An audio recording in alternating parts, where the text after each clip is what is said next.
I love you Anshul.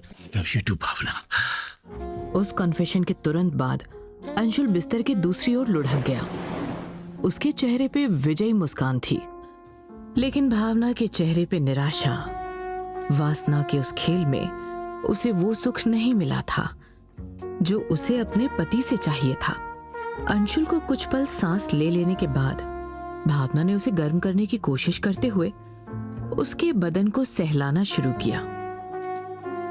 ये क्या कर रही हो?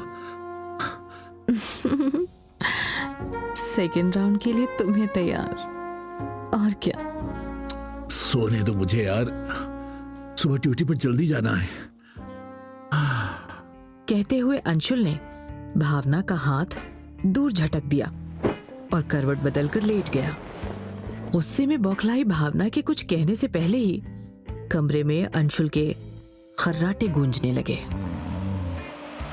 नई नई शादी हुई है हमारी, सर्दी का मौसम भी है और मैं जवां भी, लेकिन इस आदमी को मेरी जवानी देखकर जोश ही नहीं आता। लगता है अब शादी के बाद भी खुद को सेल्फ सेटिस्फाइड करना पड़ेगा। क्या यार। प्यार के खेल में अधूरी रह गई भावना देर रात तक करवट बदलते बदलते आखिरकार नींद की आगोश में चली गई। देर से सोने की वजह से सुबह उसकी नींद देर से खुली। मैं फिर से लेट हो गई। अंशुल के लिए नाश्ता भी बनाना है। भावना झट से उठी और जल्दी जल्दी अपने कपड़े पहनने लगी। इस ब्लाउज का हुक तो लग ही नहीं रहा। तभी उसे कमरे के बाहर से अंशुल की पुकार सुनाई पड़ी। हाँ भाग्यवान, खा लिया। माँ ने सुबह उठकर नाश्ता बना दिया था। चलो ठीक है, मैं चलता हूँ, अपना ख्याल रखना। भावना अंशुल के साथ उसे बाहर तक छोड़ने आई।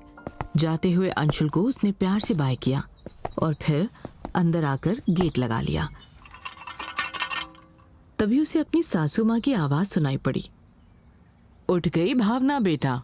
भावना ने तुरंत उनके पैर छुए। जी माँ, वो रात को देर से नींद आई थी ना, इसीलिए सुबह उठने में जरा देर हो गई। अरे नई नई शादी में तो ऐसा होता है। पति अपनी पत्नियों को शादी के पहले साल रात रात भर जगाए रखते हैं। काश आपका बेटा भी मुझे जगाए रखता। मैं तो तड़प रही हूँ, लेकिन उसे तो मेरा ख्याल ही नहीं। अरे भावना, क्या सोचने लग गई? अब सॉरी माँ जी, वो मैं जरा उनके बारे में सोचने लग गई थी। ठीक है बेटा, ये बुढ़ापा अब मुझे जल्दी थका दे रहा है। मैं अपने कमरे में जा रही हूँ, थोड़ा आराम कर लूं तो राहत मिले। तू जा, मार्केट चली जा। किचन में एक बार देख लेना, जो घटा बढ़ा हो बाजार से लेती आना, ठीक है? जी माँ जी। कुछ देर बाद भावना तैयार होकर मार्केट के लिए निकल पड़ी। हाँ हाँ बोल। अबे वो घर से बाहर निकल आई है। नजर रख उस पे, मैं अभी आया। वो कौन है जो भावना पर नजर रखे हुए है? किसके कहने पर वो ऐसा कर रहा है? क्या भावना किसी मुसीबत में है? जानने के लिए सुने प्यार और वासना की आग से रूबरू कराती इस कहानी का अगला भाग।